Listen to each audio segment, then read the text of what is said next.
प्रिय बंधुओं, वेदों के ज्ञान कांड के रूप में अवतरित चतुर्दश उपनिषदों के विगत वार्ता में हमने ऋग्वेदीय ऐत्रेय उपनिषद का स्वरूप बोध किया था एवं उसकी महत्ता की संक्षिप्त चर्चा भी की थी। आज प्रस्तुत है ऋग्वेद की शाखाएं शाखा से संबद्ध और उसकी विशेषणात्मक कौशितकी उपनिषद का सारभूत परिचय एवं संप्रति उपादेय था। कौशितकी उपनिषद, जिसे कौशितकी ब्राह्मणोपनिषद के नाम से भी जाना जाता है, का निर्माण कौशितकी आरण्यक के तृतीय, चतुर्थ, पंचम एवं षष्ठ 4 अध्यायों से हुआ है। उनकी सामग्री इसमें ली गई है। पूर्णतः ब्राह्मण ग्रंथ पर आधारित इसका स्वरूप भी गद्यात्मक है। जैसे हमने पहले देखा कि शाखाएं ब्राह्मण गद्यात्मक है, वैसे ही है। और इसके उपदेष्टा भी कुशीतक ऋषि हैं, जिन्होंने ब्राह्मण की रचना की, जिन्होंने आरण्यक की रचना की और जिन्होंने कौशितकी उपनिषद की रचना की। विषय वस्तु की दृष्टि से कौशितकी उपनिषद अन्य उपनिषदों से अलग हट करके इसके प्रथमाध्याय में ही पर्यंक विद्या के नाम से आत्मा के शरीर के त्यागने के पश्चात, ये विशेष बातें जो कहीं भी आपको उपनिषदों में नहीं मिलेगी, त्यागने के पश्चात परलोक गमन का रोचक वर्णन है। भौतिक शरीर त्यागने के बाद आत्मा देवयान अथवा विषयज्ञान मार्ग से गमन करता है। उद्यालक ऋषि के पुत्र श्वेत केतु ने इसका वर्णन करते हुए कहा, ये केच अस्मात् लोकात् गच्छन्ति। जो कोई भी इस लोक से प्रयाण करते हैं प्राणी, ते सर्वे चंद्रमसम प्रयच्छन्ति। वे सबसे पहले चंद्रलोक को प्रस्थान करते हैं। अर्थात जो कोई भी आदमी अग्निहोत्रादि सत्कर्मों से अनुष्ठान करने वाले अथवा अन्य कर्मों में मनुष्य, वे जब इस लोक से प्रयाण करते हैं तो सर्वप्रथम धूम, रात्रि, कृष्ण पक्ष और दक्षिणायन के महाद्वारों से गुजरते हुए चंद्रलोक में प्रवेश करते हैं। निश्चय ही यह स्वर्गलोक का द्वार है, जो चंद्रमा के नाम से प्रसिद्ध है। सकाम और निष्काम 2 प्रकार की साधना होती है मनुष्य में। एक हम क्रियाकलापों में लिप्त रहते हैं, एक निष्काम भाव है।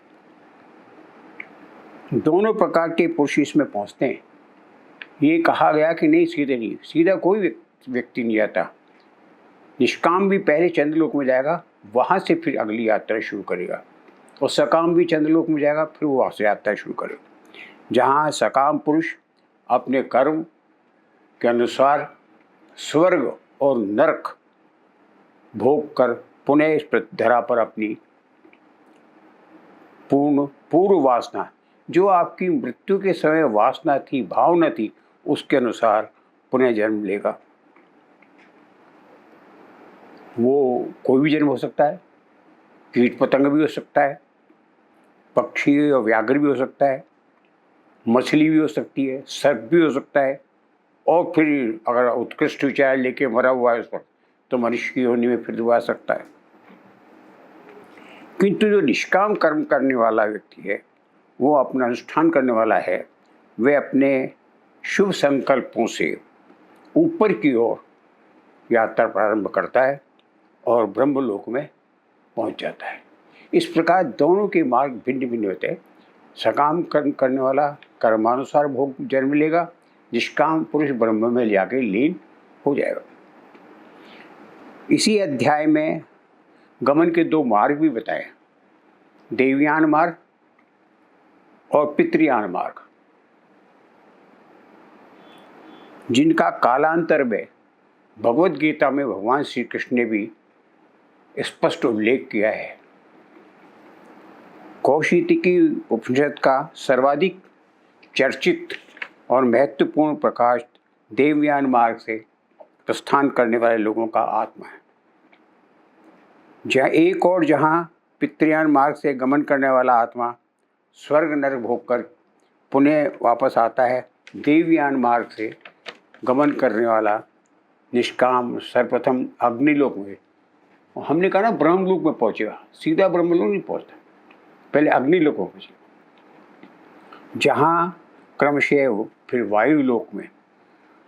आज जो हम पंचपर्वत सृष्टि की बात करते हैं, हमें ज्ञान ही नहीं है लोगों को, क्योंकि उसकी सीमा कहाँ तक कि सूर्यलोक तक सीमित रह गई। जो हमें दृष्टिगोचर होता है, चंद्रमा दिख रहा है चंद्रलोक है, उसको चंद्रलोक बना दिया, सूर्य दिख रहा है वो सूर्यलोक मान रहे, पृथ्वी तो है ही जिस पर हम धरा है। लेकिन नहीं, उसके बाद वायुलोक में, सूर्यलोक में, वरुणलोक में, इंद्रलोक में, और उसमें होता है प्रजापति अर्थात ब्रह्मा के लोक में पहुंचता है, जिसे ब्रह्मलोक कहा जाता है। ये वर्णन अन्यत्र पंचपर्वत सृष्टि के नाम से दूसरी उपनिषदों में पृथ्वी, चंद्र, सूर्य, परमेष्टि और स्वयंभू लोकों के नाम से विख्यात है।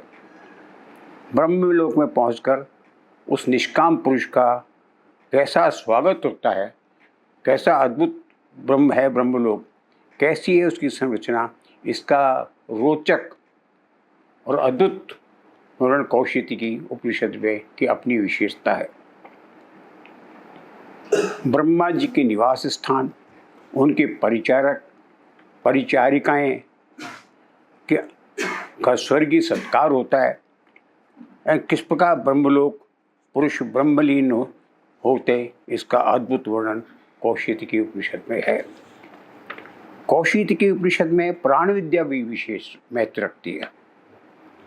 उसका निरूपण हुआ है, प्राण एव उक्त है, प्राण ही है, प्राण व्यान दान कर वायु है, लेकिन यहाँ प्राण का विशेष उल्लेख है। प्राणो ब्रह्मेति, ये प्राण जो है यही ब्रह्म का स्वरूप है।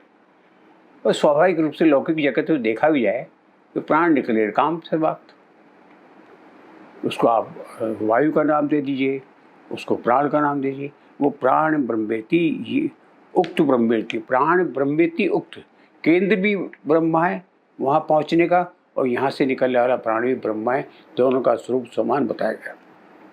अर्थात पिंड में स्थित जो प्राण है, पिंड में अर्थ शरीर, शरीर में जो प्राण है, और केंद्र में जो अन्य प्राण है, वही ब्रह्म का यथार्थ रूप है। सरल शब्दों में यथा अंडे तथा पिंडे, यथा अंडे तथा पिंडे, पिंड में जो है वही अंड में, अंड से ही तो सारा। ये अन्यत्र उपनिषद में कहा भी गया है कि अंड रूप है, अंड रूप सृष्टि है, ये अंडाकार है जिससे सारी सृष्टि की रचना हुई, इसलिए कहा यथा अंडे तथा पिंडे।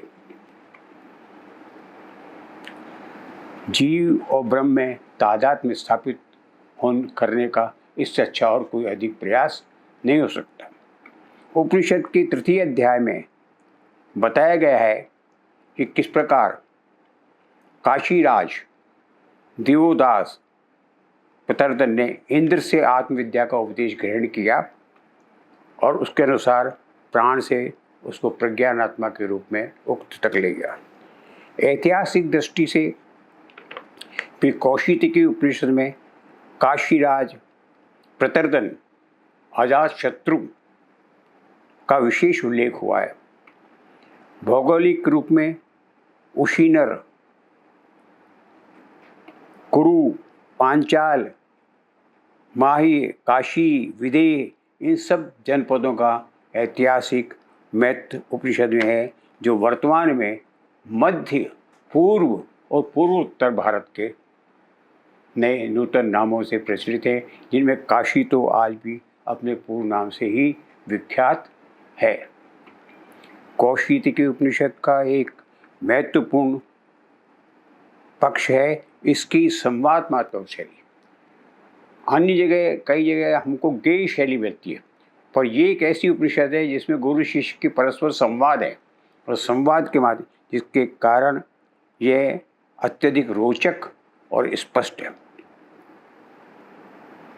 ज्ञान प्रदान की सीमा को विशेष बात यहाँ ध्यान देने की बात है कि ये उपनिषद ही बताती है ज्ञान प्रदान करने की कोई ब्राह्मण के कार्य ही नहीं है, केवल ब्राह्मण तक सीमित नहीं रखा गया है, क्षत्रिय वर्ग भी इसको प्रभावी बनाता है।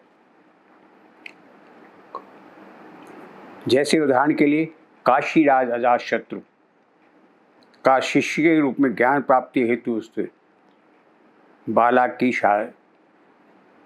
बालाकी नाम के जो वो हैं संत ऋषि है, उनको उन्होंने ज्ञान दिया। किसने? अजातशत्रु। तो अजातशत्रु हुए क्षत्रिय राजा और बालाकी हुए आपके ब्राह्मण।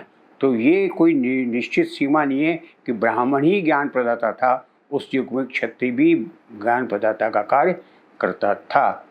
ये एक हमारी जो सीमित और संकुचित विचारधारा है कि ज्ञान केवल ब्राह्मण तक सीमित है, इसका खंडन इसमें उपलब्ध है।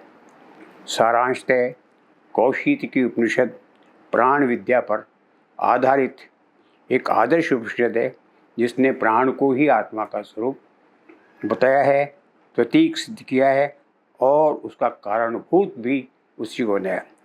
इस लघु उपनिषद में प्राण विद्या के महनी तत्व को सरल भाषा और सरल रूप में प्रकट किया है, जो सबके लिए पठनीय और स्मरणीय है। इति ओम।